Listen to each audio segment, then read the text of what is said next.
Chapter 9, the Union Government, the Executive. Every government has three organ. मतलब सभी government का तीन ऑर्गन होता है. They are legislature, executive and judiciary. They are तीन ऑर्गन होता है जिसके नाम है लेजिस्लेचर, एग्जीक्यूटिव और judiciary. You have read about the union legislature in the previous chapter. हमने पहले चैप्टर में पढ़ा था यूनियन लेजिस्लेचर के बारे में प्रीवियस चैप्टर में. नाउ अब हम शुरुआत करते हैं द यूनियन एग्जीक्यूटिव के बारे में. Executive is the organ of the government. Executive organ है गवर्नमेंट का जो इनफोर्स लॉ मैड करता है और बाय द लेजिस्लेचर एग्जीक्यूटिव, और जो एग्जीक्यूटिव होता है उसको चलाता है, एडमिनिस्ट्रेशन चलाता है कंट्री में. वो जो लॉ बनाता है, जो लॉ लेजिस्लेचर बनाता है, वो एग्जीक्यूटिव उसको कंट्री में चलाता है. The constitution of India provide. जो इंडिया का कॉन्स्टिट्यूशन है वो primary form of government provide करता है इंडिया में या अपने कंट्री में. कॉन्स्टिट्यूशन ऑफ इंडिया प्रोवाइड करता है पार्लियामेंट्री फॉर्म ऑफ गवर्नमेंट को. So there are two types of executive. Executive दो प्रकार के हैं, नॉमिनियल एग्जीक्यूटिव और द रियल एग्जीक्यूटिव. चलिए हम इनके बारे में पढ़ते हैं. Since India is a republic, the head of the Indian state is the elected president. पहले से इंडिया एक रिपब्लिक, अभी से इंडिया एक रिपब्लिक कंट्री बन चुका है. और जो इसका हेड है इंडियन स्टेट का, वो उसको प्रेसिडेंट है, इंडियन स्टेट का प्रेसिडेंट है जो अभी रिपब्लिक डे में बना है. She is vested with all the executive power. ये अपना जो पावर इसका अंदर है वो पूरा अच्छा से काम करता है और अपना पावर को इस्तेमाल करता है. But they are all exercise by the union council of minister head by the president. But ये जो काम करता है उस सलाह पे, किसका सलाह पे? यूनियन काउंसिल ऑफ मिनिस्टर पे, जो इसका हेड होता है prime minister. Union council of minister का जिसका हेड होता है प्राइम मिनिस्टर, उसका सलाह से लेकर प्रेसिडेंट अपना काम करता है. चलिए हम फिर से पढ़ते हैं इसके बारे में. जो प्रेसिडेंट काम करता है उस प्राइम मिनिस्टर के सलाह पर, और प्राइम मिनिस्टर का सलाह पर जिसका जूनियर होता है union council of minister. Therefore the real executive is the prime minister.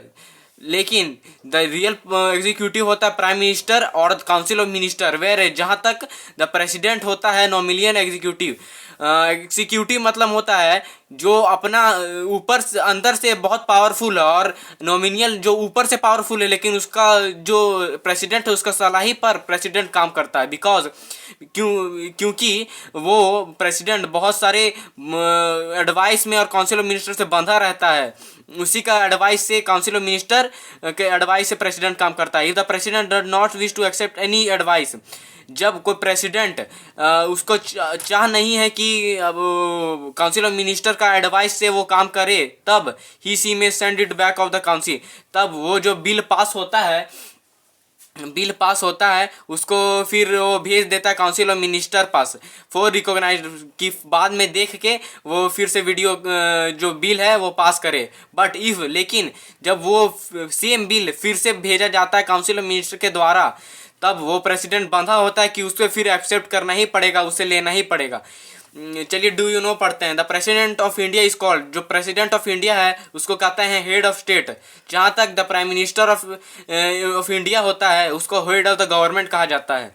You have read in the previous chapter, हमने पहले के चैप्टर में पढ़ा है या जाना है that the executive at the state level comprises of the government. जो एग्जीक्यूटिव स्टेट लेवल का वो दबाता है गवर्नर को, दबाता भी है और बनाता भी है गवर्नर को. एग्जीक्यूटिव स्टेट जो एग्जीक्यूटिव लेवल में होता है, जैसे कि काउंसिल ऑफ मिनिस्टर और प्राइम मिनिस्टर, वो गवर्नर बनाता है. The chief minister and the council of minister, और चीफ मिनिस्टर और काउंसिल ऑफ मिनिस्टर को भी वो अपॉइंट करता है कि वो इलेक्शन लड़े और खड़ा हो इलेक्शन में. सिमिलरली उसी तरह the union council executive at the national, जो यूनियन एग्जीक्यूटिव है एट द नेशनल और the central comprises of the president of the prime minister and the council of minister. जो यूनियन का एग्जीक्यूटिव नेशनल और central level के होते हैं, जो यूनियन एग्जीक्यूटिव वो प्रेसिडेंट और द प्राइम मिनिस्टर के द्वारा ही बनते हैं और काउंसिल ऑफ मिनिस्टर के एडवाइस से बनते हैं और प्राइम मिनिस्टर और प्रेसिडेंट बनाते हैं. इन दिस चैप्टर, ये जो चैप्टर है हम लोग पढ़ेंगे यूनियन एग्जीक्यूटिव के बारे में. चलिए हम पढ़ते हैं कि प्रेसिडेंट क्या है। The president qualification for the office. Qualification मतलब कितना दूर तक पढ़ाई किया है अपना पोस्ट को पाने के लिए, या वो कितना दूर तक पढ़ेंगे तब वो अपना पोस्ट पाएंगे। Candidate of the office of the president of India must be a citizen. जो प्रेसिडेंट बनता है वो उसका एक सिटीजन, इंडिया का सिटीजन होने के लिए एक कुछ चाहिए जो वो उसको मालूम चले, जैसे कि आधार कार्ड या कुछ जो मालूम चले कि वो सिटीजन है इंडिया का। Who were complete 35 years old, और वो 35 साल के अबव या 35 साल होना चाहिए तभी वो प्रेसिडेंट बन सकता है। He she could be qualified to be a member of, और उसे लोकसभा तक पढ़ना ही पड़ेगा। लोकसभा का जो क्वालिफिकेशन है उससे दूर तक पढ़ना ही पड़ेगा प्रेसिडेंट को, तभी वो प्रेसिडेंट का इलेक्शन लड़ सकता है और जीत सकता है।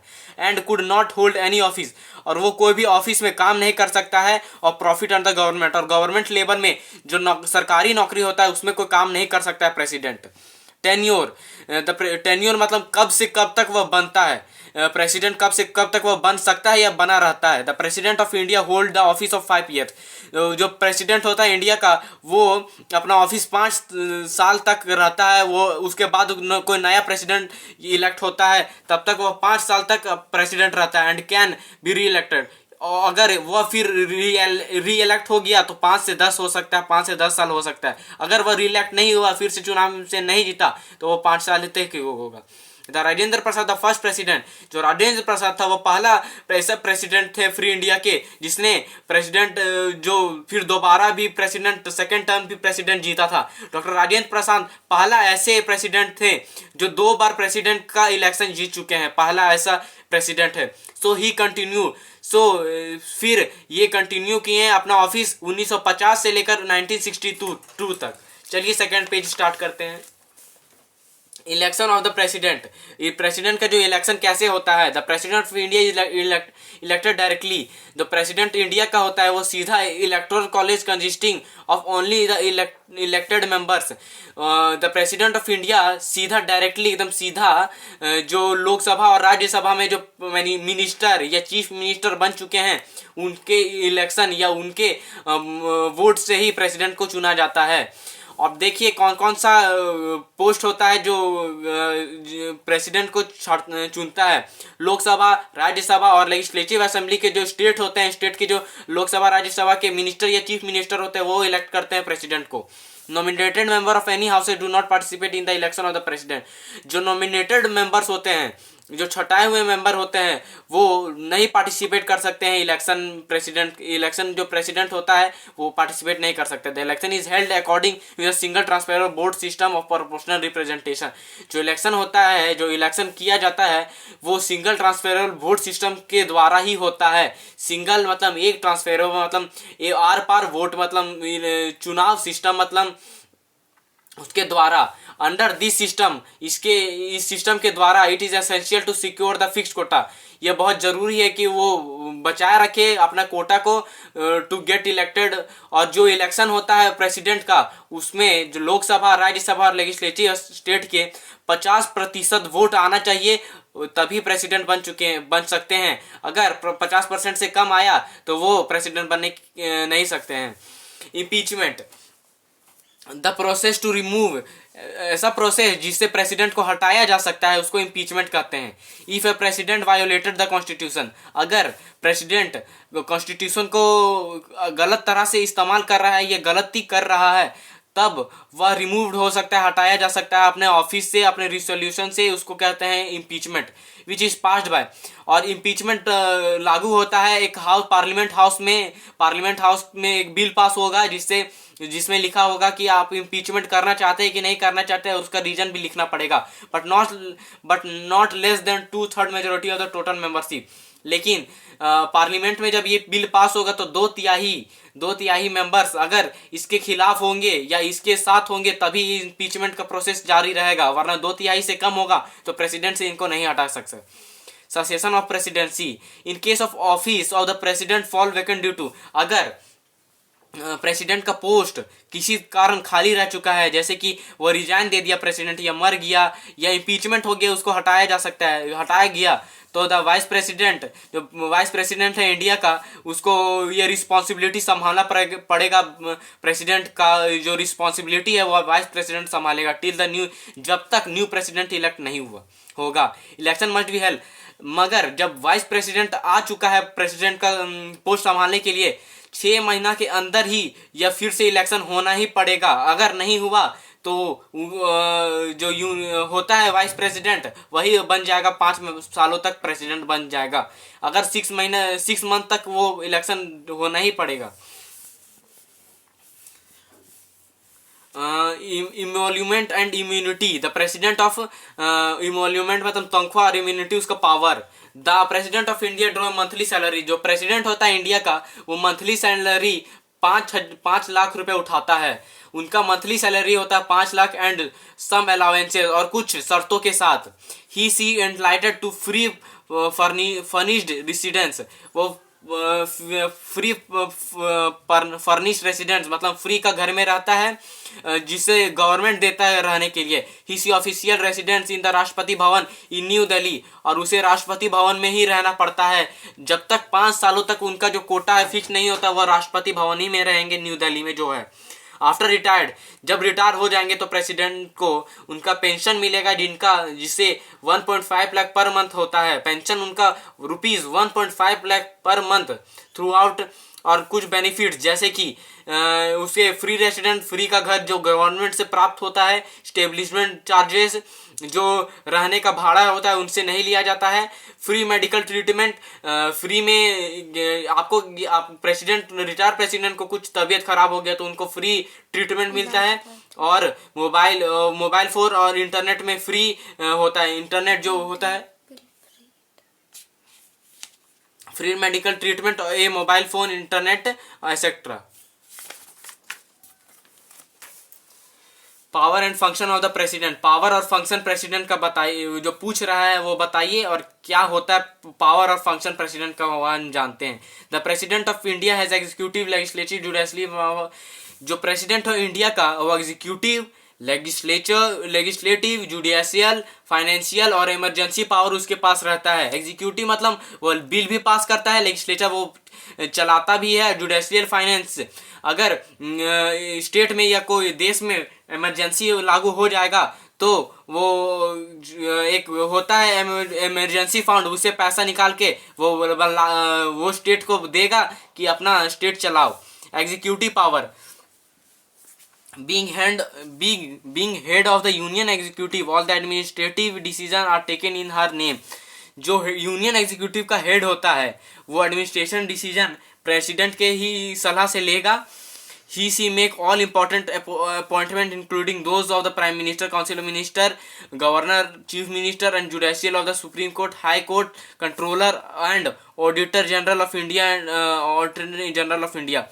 जो प्रेसिडेंट ही अपॉइंट करता है कि अपॉइंटमेंट कब, किससे और कब लिया जाता है, जैसे कि prime minister, council of minister, governor, chief justice, जजेस of supreme court and high court, controllers and auditor general of India और and attorney general of India, सबका अपॉइंटमेंट प्रेसिडेंट ही देता है। The president also appoint the member of election commission, president appoint करता है election commission का जो member होता है, जो देखता है इलेक्शन कमीशन, जैसे कि ईवीएम का जो होता है उसको प्रेसिडेंट ही अपॉइंट करता है कि ईवीएम में क्या गड़बड़ी है, वही देखता है, प्रेसिडेंट ही अपॉइंट करता है। फाइनेंशियल और commission etcetera. He she the supreme commander of Indian defence force, president supreme commander होता है इंडियन डिफेंस फोर्स का, सुप्रीम कमांडर होता है president. He she has the right to keep the informed about all the decision council through the prime, ये इनका right है, मतलब इनका ये है इच्छा कि कीप्ट वो सारा इंफॉर्मेशन और डिसीजन जो काउंसिल ऑफ मिनिस्टर से और प्राइम मिनिस्टर से जो लिया गया है उनको पहले जब वो बिल पास होगा तब वो प्रेसिडेंट से आके वो डिसीजन लेगा या सलाह लेगा। लेजिस्लेटिव पावर, द प्रेसिडेंट, राष्ट्रपति is an integral part of Indian parliament, जो प्रेसिडेंट होता है इंडियन पार्लियामेंट का एक महत्वपूर्ण हिस्सा होता है, राष्ट्रपति जिसे कहते हैं हम हिंदी में। The president can summon prorogue and address the two houses of the parliament. The president दो हाउस क्या है, द राज्यसभा और द लोकसभा, उनका हेड होता है प्रेसिडेंट। एवरी ईयर, हर साल, the first season of the parliament being with her address, हर साल इन्हीं का every year the first season, पहला जो होता है जो उनका डिसीजन लेता है लोकसभा में राज्यसभा में, पहले पहले वो प्रेसिडेंट ही होता है। He can dissolve the Lok Sabha before the expiry of its term. जो लोकसभा के स्पीकर होते हैं उनको हटाने का पावर भी प्रेसिडेंट के पास होता है। If he she advise to do so by prime minister, अगर सो इफ वो सलाह भी देता है प्राइम मिनिस्टर को कि क्या करे और क्या ना करे। No bill pass by the both houses in the parliament because a law without her consent. कोई भी बिल पास नहीं हो सकता दोनों हाउसेस में, लोकसभा और राज्यसभा में कोई भी बिल पास नहीं हो सकता जब तक प्रेसिडेंट अपना साइन सिग्नेचर ना करे, ना वो कहे, तब तक कोई भी बिल पास नहीं हो सकता राज्यसभा ना लोकसभा में। Praevia approval of the president essential before a money bill is introduce इन लोकसभा। जो प्रीवियर अप्रूवल होता है, प्रेसिडेंट का जो अप्रूवल होता है वो बहुत जरूरी होता है मनी बिल पास करने के लिए लोकसभा में। अगर कोई इंट्रोड्यूस लोकसभा में मनी बिल इंट्रोड्यूस होता है, उनको देखा जाता है तो प्रेसिडेंट ही के द्वारा किया जाता है। 12 मेंबर राज्यसभा में प्रेसिडेंट ही के सलाह में या द्वारा नॉमिनेट होते हैं। 12 Rajya Sabha person from among the distributed person in the field art science, और उन्हें अलग अलग क्षेत्रों में बांटा जाता है जैसे कि आर्ट, कला, साइंस, विज्ञान, लिटरेचर, सोशल सर्विस, स्पोर्ट्स, खेलकूद एक्सेट्रा और बहुत कुछ। ही कैन ऑल्सो नॉमिनेटेड, और ये भी नॉमिनेट करता है 2 एंग्लो इंडियंस ऑफ लोकसभा। जो 2 राज्यसभा स्पीकर या लोकसभा के स्पीकर होते हैं वो प्रेसिडेंट ही अपॉइंट करते हैं if the community is not representative, और वही लोकसभा और राज्यसभा में रिप्रेजेंट करते हैं अपना काम। फाइनेंशियल पावर, पैसा का जो काम होता है वो। द एनुअल बजट, जो एनुअल बजट होता है कंट्री में वो पार्लियामेंट में प्रेसिडेंट ही ले जाते हैं। सिमिलरली जैसे कि ऑल मनी बिल और also required his her approval, जितना भी मनी बिल है वो चाहता है कि उसका अप्रूवल, प्रेसिडेंट का अप्रूवल होना ही चाहिए बिफोर। बाद में दे आर इंट्रोड्यूस इन, बाद में लोकसभा में वो इंट्रोड्यूस होगा, वो उसको दिखाया जाता है। ही सी हैज पावर, इसके पास पावर होता है कि वो फाइनेंशियल कमीशन जो पैसा का देखभाल करता है या उसका जो बिल रूल बनाता है वो प्रेसिडेंट ही अपॉइंट करता है। इनके सर्टेन एक्स्ट्रा ऑर्डिनरी सिचुएशन, अगर ये कोई ऐसा केस आ गया कि कहीं बहुत बड़ा दंगा या विरोध हो रहा है, तो ऐसे सिचुएशन में प्रेसिडेंट मनी बिल, अगर कोई जहां पैसा की कमी या उसका जो इकोनॉमी हिल डगमगा चुका है तो प्रेसिडेंट अपना मनी बिल में पास कर सकते हैं उसके स्टेट के द्वारा, और उसे कंटिजेंसी फंड से निकालकर वो स्टेट को वो सिचुएशन में पैसा दे सकता है। जुडिशियल पावर, ऑल द जजेस ऑफ सुप्रीम कोर्ट, जितना भी जजेस होता है सुप्रीम कोर्ट का और हाई कोर्ट का इंक्लूडेड, जोड़कर चीफ जस्टिस को वो सब प्रेसिडेंट ही अपॉइंट करता है। ऑन अपील ऑफ मर्सी, अगर दया का मांग किया जाए तो president has to power, president के पास पावर होता है कि जो मौत का जो पैगाम होता है, मौत का जो होता है फांसी का या कोई सजा, मौत का सजा, तो उसे कम करा सकता है या पोस्टपोन आगे भी बढ़ा सकता है। Emergency power, in case of extraordinary situation in the country और इन वन और मोर स्टेट, अगर ऐसा एक्स्ट्राऑर्डिनरी सिचुएशन हुआ हमारे देश में अदर 1-2 स्टेट में, the president has been invested with a certain emergency power, तब वो प्रेसिडेंट वहाँ इमरजेंसी पावर लगा देगा। इमरजेंसी पावर मतलब वहाँ कोई भी ना घूम सकता है ना कुछ कर सकता है। इनके 3 सिचुएशन होते हैं। National emergency, it is security of the country and threatened by war, external aggression of internal armed rebellion, the president can declare a state of emergency for the whole country. अगर country का security डगमगा चुका है या अगर कोई युद्ध होने वाला है, तब उस समय में वह स्टेट ऑफ इमरजेंसी लगा देगा कंट्री में। Breakdown of constitutional machinery in a state, अगर कोई भी कॉन्स्टिट्यूशनल मैकेनरी, कोई भी लॉ टूटा तब कोई भी लॉ टूटा गवर्नमेंट, तो government is the state not run according. अगर कोई भी स्टेट गवर्नमेंट के खिलाफ नहीं चल रहा है, कॉन्स्टिट्यूशन के खिलाफ नहीं चल रहा है, तो वो प्रेसिडेंट को हटाकर इमरजेंसी डिक्लेयर कर सकता है। इट ऑल्सो कॉल्ड, और उसे इम्पोजिशन ऑफ प्रेसिडेंट रूल भी कहते हैं। फाइनेंशियल इमरजेंसी, पैसा का कमी या उसका emergency. When a financial stability of the country is threatened, the president can declare state financial emergency.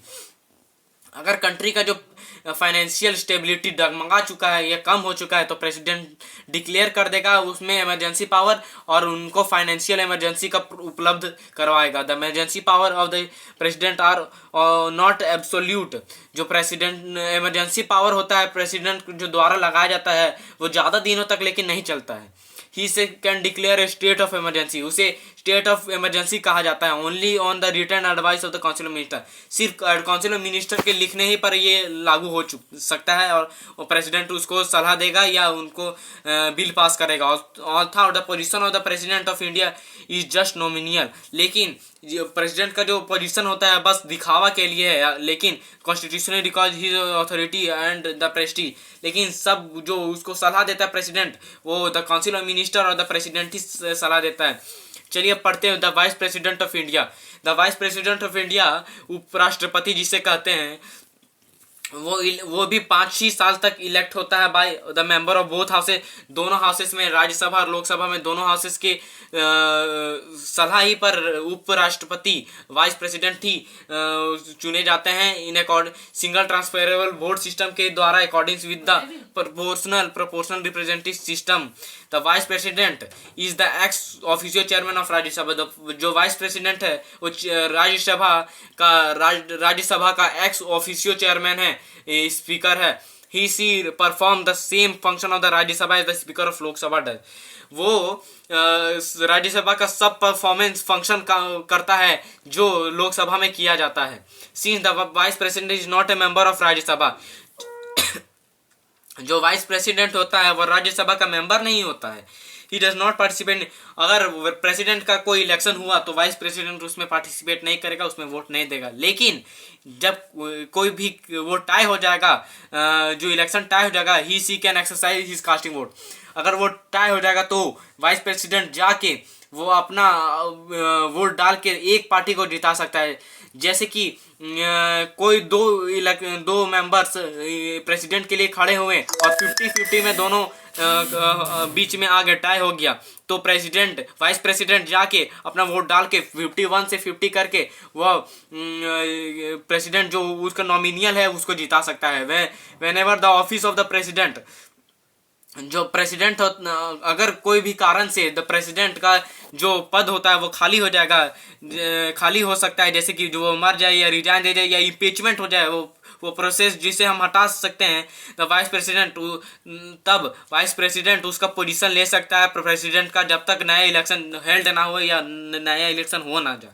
The new president must be elected, और जो न्यू प्रेसिडेंट है वो 6 महीना के अंदर ही हो जाना चाहिए, हो जाता है। ऑफिशिएटिंग प्रेसिडेंट, जो प्रेसिडेंट है जो मरने के बाद, या vice president, the vice president entitled, और वाइस प्रेसिडेंट सारा पावर्स को एंजॉय करता है, सारा पावर्स को जो प्रेसिडेंट इंडिया का जो प्रेसिडेंट होता है जो पावर्स को एंजॉय करता है, वो वाइस प्रेसिडेंट एंजॉय कर सकता है अगर कोई इम्पीचमेंट प्रोसेस होता है या कुछ होए तो। Do you know why the Vice President of India is a Chancellor of Central University and the Governor enjoy a similar position in the state? जो वाइस प्रेसिडेंट होता है इंडिया का, वो चांसलर होता है सेंट्रल यूनिवर्सिटी का। जो central university है उसका चांसलर होता है। चांसलर मतलब हेड होता है वाइस प्रेसिडेंट इंडिया का। ये सेम पावर गवर्नर एंजॉय करता है स्टेट में। जैसे कि जो सेंट्रल यूनिवर्सिटी है उसका तो चांसलर हो जाता है वाइस प्रेसिडेंट ऑफ इंडिया, इसी का सामान्य गवर्नर इतना ही पावर एंजॉय करता है एक स्टेट में, जितना वाइस प्रेसिडेंट का एक कंट्री में होता है, जितना उसका पावर होता है उतना ही गवर्नर का स्टेट में होता है।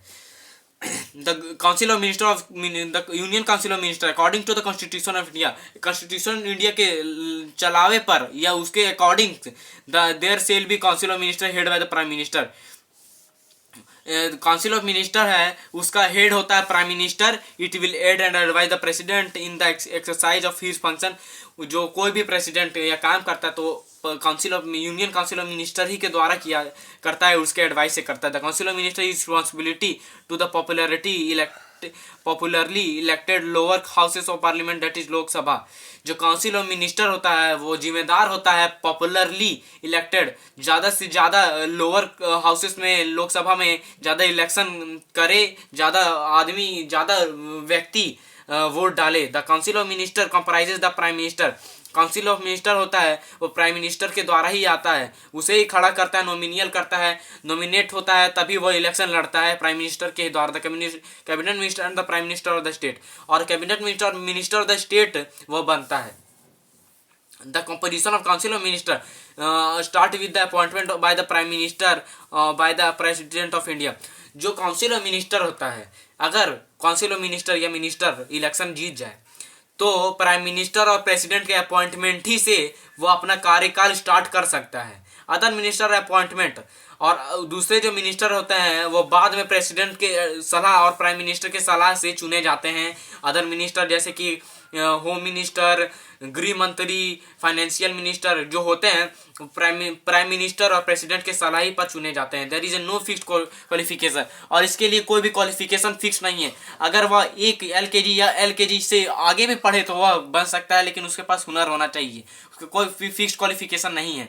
For becoming ministers exception that are minister must be a member of, लेकिन लेकिन उसे पार्लियामेंट का हाउस का मेंबर ही होना पड़ेगा। क्वालिफिकेशन फिक्स नहीं है, लेकिन उसे पार्लियामेंट का मेंबर होना अवश्य है। In case none member is made of minister. अगर कोई ऐसा केस आए जो नन मेंबर का, जो पार्लियामेंट का मेंबर है वो बन चुका है minister, she can continue only A maximum period of 6 month. तब वो 6 ही महीने तक वो अपना कार्यकाल शुरू कर सकता है, तब तक नया मिनिस्टर चुना जाता है। She has secured to seat either House of Parliament within the period following which is she shall CS to be minister। अगर इस कोई भी कारण से वह प्रेसिडेंट भी मर जाए या गिर जाए या रिजाइन दे दे तो फिर से वही इम्पीचमेंट प्रोसेस स्टार्ट होता है, चाहे 6 महीना के अंदर वह फिर से री इलेक्शन होता है। While appointing the prime minister, और जब प्राइम मिनिस्टर को अपॉइंट किया जाता है the president had no choice to discretion. अगर chief minister council of minister ही तो प्राइम मिनिस्टर को चुनता है ना, the council of minister the president has no choice to discretions. President और काउंसिल ऑफ मिनिस्टर ही सलाह पे प्रेसिडेंट को लिया जाता है। द नॉमिनियन the leader of the majority party of the Lok Sabha is appointed by the prime minister. और द मेजोरिटी पार्टी का, लोकसभा के जो मेजोरिटी पार्टी होता है, लीडर्स होते हैं, वो प्राइम मिनिस्टर के अपॉइंटमेंट ही से अपॉइंटेड किए जाते हैं। In case no single party gets clear majority. अगर ऐसा कि जहाँ एक सिंगल पार्टी, एक एकलौता पार्टी अपना मेजोरिटी लीडरशिप में 2 और मोर पार्टीज अगर अपना मेजोरिटी नहीं दिखाना पाए, तब वो क्या होता है, 2 से ज़्यादा पार्टी मिल के सरकार बनाते हैं to become the prime minister to form a government. और उसे उनका ही जो दोनों में 2-3 पार्टी में प्राइम मिनिस्टर चुना जाता है और उन्हें सरकार बनाने का मौका मिलता है। The government headed by such A prime minister, जो गवर्नमेंट का हेड होता है वो प्राइम मिनिस्टर होता है, और उसे कोऑर्डिनेशन गवर्नमेंट भी कहते हैं। The council of minister work collectively as a term. जो काउंसिल ऑफ मिनिस्टर होता है वो उसका टर्म पे ही निर्भर होता है। जो काउंसिल ऑफ मिनिस्टर को उतना ही दूर तक अपना कार्यकाल चलाने पाएगा। All the minister become equally responsible. जितना भी मिनिस्टर है वो इक्वली रिस्पॉन्सिबल है to defend their act and decision. जो मिनिस्टर है वो सामान्य है कि वो अपना रिस्पॉन्सिबिलिटी को ले सके या डिसीजन दे सके प्रेसिडेंट या प्राइम प्रेसिडेंट को। So all the minister swim और सिंग टुगेदर। तो सारा, अगर कोई एक मिनिस्टर गलती करे, ये अगर कोई एक मिनिस्टर भी, पूरा जो काउंसिल ऑफ मिनिस्टर में एक भी मिनिस्टर की गलती करे या कुछ उससे गलती हो जाए तो उसका भुगतान पूरे काउंसिल ऑफ मिनिस्टर को देना पड़ेगा। वो तैरते भी एक साथ है, डूबते भी एक साथ हैं। This is called collection responsibility. इसे कलेक्शन ऑफ रिस्पॉन्सिबिलिटी कहा जाता है। जिससे कलेक्शन ऑफ रिस्पॉन्सिबिलिटी उसे कहते हैं जो एक साथ मिल के कोई कार्यकाल ले या उसको रिस्पॉन्सिबिलिटी ले। Function of the council of minister, function council of minister का फंक्शन इसमें बताया गया है। The council of minister responsible for the formation and the internal policies of the country. जो काउंसिल ऑफ मिनिस्टर है उसका रिस्पॉन्सिबिलिटी होता है कि वो इंटरनल एक्सटर्नल पॉलिसी देश में बनाए, taking decision at the national and international level. जब तक डिसीजन इंटरनेशनल और नेशनल लेवल में नहीं लिया जाता तब तक वो काउंसिल ऑफ मिनिस्टर वो बिल पास नहीं कर सकता, लेकिन बनाता एक्सटर्नल पॉलिसी वही है और internal policy to run the administration through the various ministers. और काउंसिल ऑफ मिनिस्टर दूसरे मिनिस्टर के द्वारा बहुत सारे काम करवाते हैं, जैसे कि defence, finance, agriculture, foreign affairs, health etcetera. Defence मतलब जो वॉर होता है तो उसे डिफेंस होता है, जिसमें वार होता है उसमें रोक सके। फाइनेंशियल पैसा, एग्रीकल्चर खेती बाड़ी। फॉरेन अफेयर्स मतलब दूसरे देश से कैसा रिश्ता होता है। हेल्थ मतलब स्वास्थ्य etcetera. It also performs certain legislative function. ये कुछ लेजिस्लेटिव फंक्शन का भी काम करता है, जैसे like preparing and approval of annual budget, जैसे कि बनाता है और अप्रूवल करता है बजट को, और लॉ को काउंसिल ऑफ मिनिस्टर भी बना सकता है। और फंक्शन देखते हैं प्राइम मिनिस्टर का फंक्शन क्या है।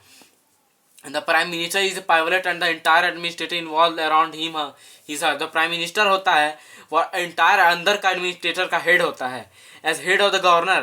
जब तक आप तो जानते हैं कि प्रेसिडेंट गवर्नर का हेड होता है। The prime minister enjoy real power. जो प्राइम मिनिस्टर है वो असली का पावर इंजॉय करता है, असली का पावर उसके पास है। वो the main power of the prime minister, और जो सबसे मेन पावर होता है प्राइम मिनिस्टर का वो हम देखते हैं the form council of minister. वो काउंसिल ऑफ मिनिस्टर को बनाता है, ये मीटिंग प्रिसाइड करता है। कैबिनेट और काउंसिल मिनिस्टर का मीटिंग वो सेट करता है कि होए या ना होए।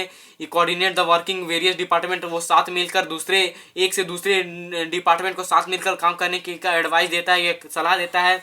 To advise the president to summon और प्रेसिडेंट के एडवाइस प्राइम मिनिस्टर को एडवाइस देता है कि क्या करे और क्या ना करे। द सीजन और to dissolve the Lok Sabha before the term expire. इसका लोकसभा को अपॉइंट करने का पावर भी होता है बिफोर द उसके टर्म से पहले उसे लोकसभा को खत्म करने का पावर भी प्राइम मिनिस्टर पास है। To advise the president about important appointment. To advise the president about the important appointment president का प्राइम मिनिस्टर का प्रेसिडेंट का एडवाइस है वह लेता है। Like that chairman of UPSC, auditor general of India, ambassador. और चेयरमैन ऑफ यूपीसीएस को, auditor general of India को और एम्बेसडर को प्राइम मिनिस्टर ही अपॉइंट करता है। To act as a link between president और कैबिनेट मिनिस्टर और प्रेसिडेंट का जो लिंक होता है, जो चेन का जो बीच में कड़ी होता है वो प्रेसिडेंट होता है, प्राइम मिनिस्टर होता है, sorry. As a leader of the party, जब पार्टी का जो लीडर होता है वो पार्टी का लीडर होता है अपने, जैसे कि अभी prime minister BJP, prime minister Narendra Modi है तो बीजेपी के वो लीडर हैं श्रीमान Modi ji. He her opinion carry maximum height in taking all party decision. इसके ओपिनियन ही से सारा पार्टी का डिसीजन लिया जाता है। His her views on the various political economic issue are valued in the respect. जो पॉलिटिकल और इकोनॉमिक इशू कोई भी हो जाए तो यह सुलह करता है prime minister in A parliamentary form of government.